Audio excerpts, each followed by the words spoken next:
Hello everyone, welcome to our YouTube channel. This is Vikas Kumar on my YouTube platform, Agriverse Education. Friends, this video is our lecture number 16 of our ongoing series Government Scheme, in which we will discuss an important scheme, that is Agriculture Infrastructure Fund. And it will be most important for your upcoming examinations like NABARD, RBI, SEBI, UPSC and other agri competitive exams. So let's begin the video. Firstly, we will discuss why AIF scheme, that is Agri Infrastructure Fund, was launched. It is basically focused on the post-harvest management.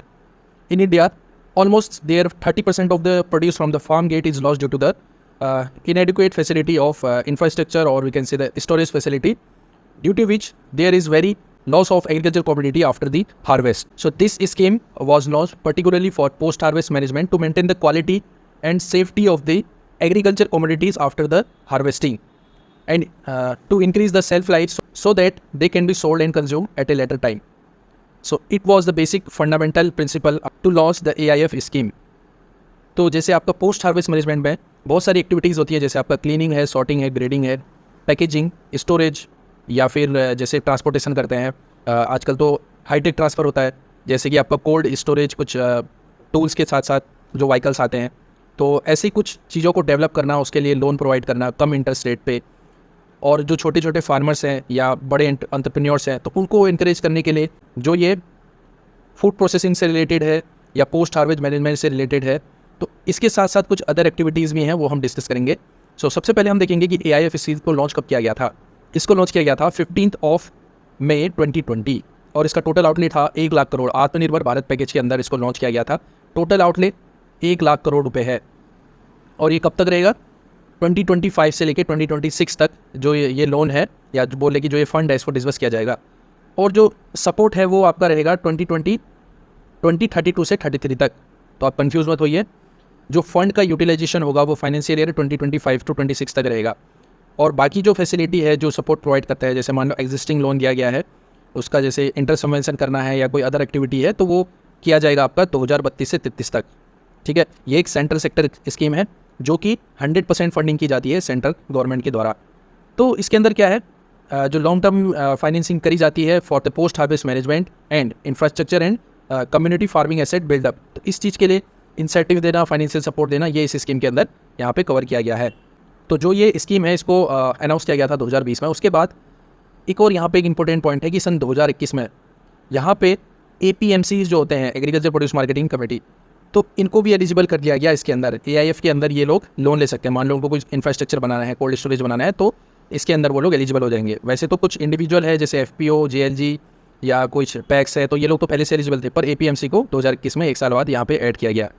ठीक है, eligibility criteria जो हम discuss कर रहे थे, आपका FPOs हो गया, PACS, marketing cooperative society, multipurpose cooperative society, state agency, APMC जिसको बाद में ऐड किया गया, सेल्फ हेल्प ग्रुप्स, तो ये सब के सब यहाँ पे एलिजिबल होंगे। तो इसके अंदर क्या क्या कवर किया जाएगा, जैसे पोस्ट हार्वेस्ट मैनेजमेंट प्रोजेक्ट्स हैं, जैसे आपका वेयर हाउस है या साइलोज है, पैकेज हाउस है, assaying unit, sorting and grading unit, cold chain, logistic facility, primary processing centres. देखो ये इंपॉर्टेंट है, प्राइमरी प्रोसेसिंग सेंटर्स में क्या क्या चीज़ें आती हैं। मान लो आपके पास राइस है, राइस का पफ्ड राइस बनाना है, या जैसे कुछ अदर एक्टिविटीज़ है, जैसे आप टी है, टी का आपने हार्वेस्टिंग किया तो उसको ड्राई कर रहे हो, उसकी कटिंग कर रहे हो, उससे आप टी बना रहे हो, तो ये सारी चीज़ें आपके प्राइमरी प्रोसेसिंग सेंटर्स में आएंगी। जैसे मान लो आप स्पाइसेस को जो आप ग्राइंड करके उसको बेचते हो मार्केट में, तो वो भी प्राइमरी प्रोसेसिंग में आएगा। जैसे आप उसको धो रहे हो, उसकी कटिंग कर रहे हो, उसका फिर पाउडरिंग कर रहे हो, तो ये प्राइमरी प्रोसेसिंग सेटअप में आएगा। Ripening chambers and other viable projects for building community farming assets. साथ ही साथ इसमें एक और यहाँ पे कंपोनेंट है कम्युनिटी फार्मिंग एसेट्स। जो बड़े बड़े प्रोजेक्ट होते हैं, जैसे ऑर्गेनिक इनपुट प्रोडक्शन, जैसे आपको जैसे मान लो आप वर्मी कंपोस्ट का प्रोडक्शन कर रहे हो, वो भी कवर होगा। Bio stimulant production, infrastructure for smart and precision agriculture. Precision agriculture जिसमें आपको पता होगा जियो स्पेशल डाटा को यूज़ किया जाता है, जैसे GPS है, रिमोट सेंसिंग है, तो इसी हाईटेक टेक्नोलॉजी को यूज़ किया जाता है। एग्रीकल्चर में AI टूल्स का यूज़ किया जाता है, जो ऑटोमेशन के साथ साथ जो आपका मशीन लर्निंग, मतलब जो मशीन है उसको यहाँ पे यूज़ किया जाए, तो ये चीज़ भी यहाँ पे इंक्लूड होगा। ऐसे ड्रोन का यूज़ होता है, ड्रोन भी आजकल प्रिसीजन फार्मिंग का एक पार्ट है।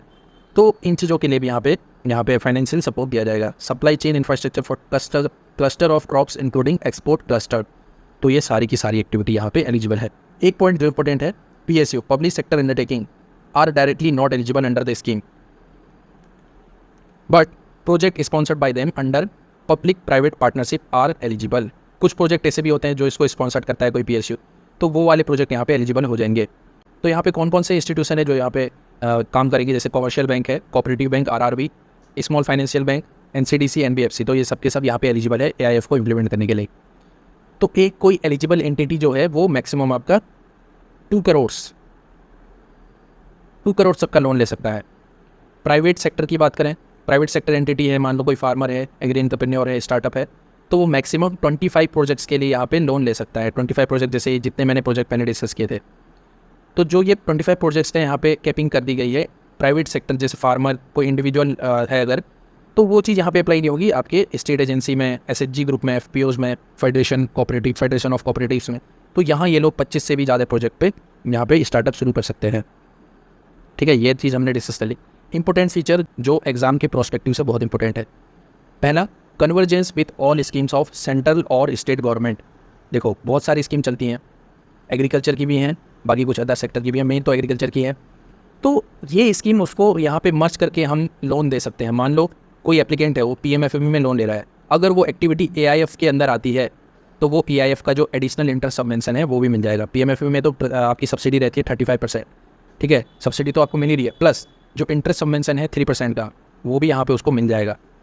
तो ऐसे ही कुछ स्कीम है जो जिसके साथ ये कन्वर्ज होकर काम करेगी, जैसे MIDH है, पीएमएफएमई है, SMAM, सब mechanisation of agriculture machinery, Govardhan जो कि मिनिस्ट्री ऑफ जल शक्ति के द्वारा चलाया जाता है, PMKSY, EMI, PACS, MSC, RKVY, PM कुसुम का B एंड C कॉम्पोनेंट जो है वही एलिजिबल है, और PMAGP।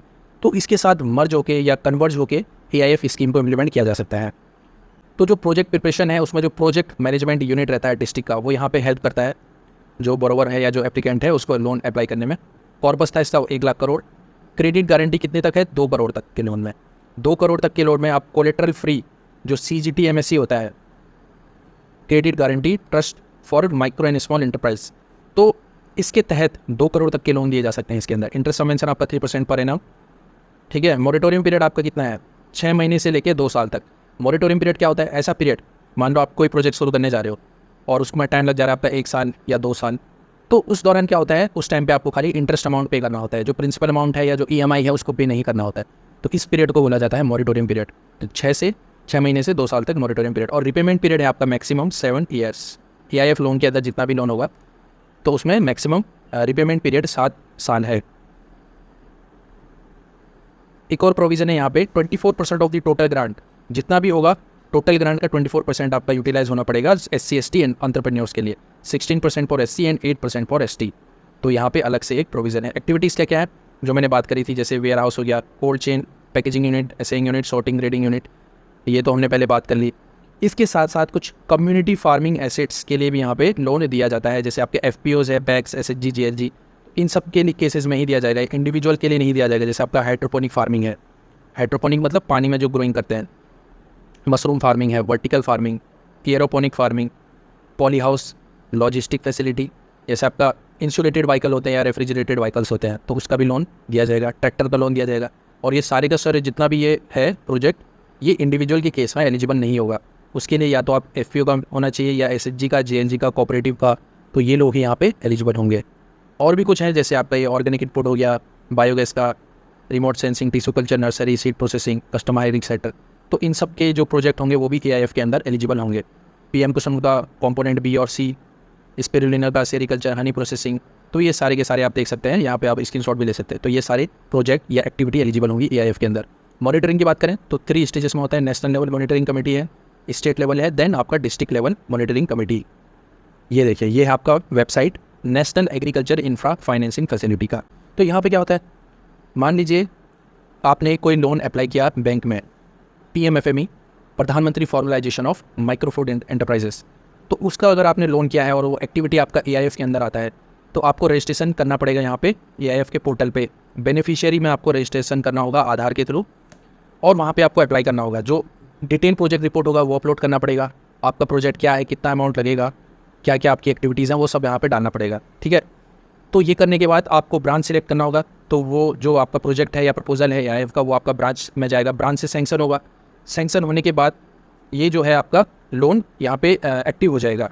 और यहाँ पे आपका इंटरेस्ट सबवेंशन जो है पीएमएफएमई के लोन में, वो इंटरेस्ट सबवेंशन भी मिलेगा, आपका सीजीटीएमएससी का रीइंबर्समेंट भी होगा, जितना आपका सीजीटीएमएससी चार्ज कट रहा है उसका वो भी कस्टमर को वापस मिल जाएगा, प्लस जो पीएमएफएमई में 35% सब्सिडी मिलनी थी वो भी उसको मिल जाएगी। तो आप देख सकते हैं कि यहाँ पे ओवरऑल यहाँ पे कितना यहाँ पे फ़ायदा हो रहा है। ठीक है, लास्ट स्लाइड पे आते हैं। रिसेंटली कुछ ऐसे एप्लीकेशन को भी लॉन्च किया गया है, जैसे किसान सुविधा एप्लीकेशन है। इसमें जियो टैगिंग करी जाती है, जो आपका जितने भी ये प्रोजेक्ट यूनिट होती हैं उसको यहाँ पे उसका जो लैटिट्यूड लॉन्गिट्यूड है वो डालना पड़ता है। किसान सुविधा ऐप, ये याद रखिए आप। अभी की बात करें दिसंबर 2023 का डेटा है, 32,472 करोड़ इतने लोन सेंक्शन हो गए हैं AIF के अंदर। ठीक है, और इसमें से आपका 20,102 करोड़ इतने का अमाउंट ऑलरेडी डिसबर्स हो चुका है। ये पोर्टल का डेटा है दिसंबर 2023 का। और रिसेंटली एक और कोई वेबसाइट लॉन्च करने की बात करी है, अभी PIB में आया था, उसका नाम तो यहाँ पे रिलीज़ नहीं किया गया। शिवराज सिंह चौहान जी ने बोला है कि एक नया पोर्टल बनाएंगे जिसमें जो बैंक का डेटाबेस है, बैंक का जो कोर बैंकिंग सिस्टम है, उससे यहाँ पे इसको मर्ज कर दिया जाएगा। मतलब कि जो ऑटोमेशन जो है इंटरेस्ट कैलकुलेशन का, अभी तक तो क्या था कि ब्रांच को क्वार्टरली भेजना पड़ता है इंटरेस्ट सबवेंशन के लिए, कि उसका इंटरेस्ट लगा है 9% और लगना चाहिए था कितना 3% का मिलना है ना, तो 6% लगना चाहिए था। ब्रांच तो 9% का लगा रहा है। अब वो क्लेम करने के लिए एडिशनल जो 3% है वो भेजना पड़ता था क्वार्टरली।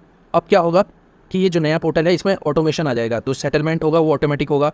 ठीक है, और इसको यहाँ पे जो जितना भी है ये bank, central project management unit और जो department of agriculture and farmer welfare और नाबार्ड, ये सब इस पोर्टल को एक्सेस कर पाएंगे। इससे क्या होगा कि जो प्रोसेसिंग में टाइम लग रहा है वो भी कम हो जाएगा, और जो टेक टाइम है, टर्न अराउंड टाइम, ये भी कम हो जाएगा। ठीक है, तो ये कुछ यहाँ पे AIF के बारे में था। आई होप ये वीडियो आपको हेल्प करेगी आपके अपकमिंग एग्जाम्स में। तो दोस्तों आज के लिए बस इतना ही, मिलता हूँ next time. Till that, bye bye and take care.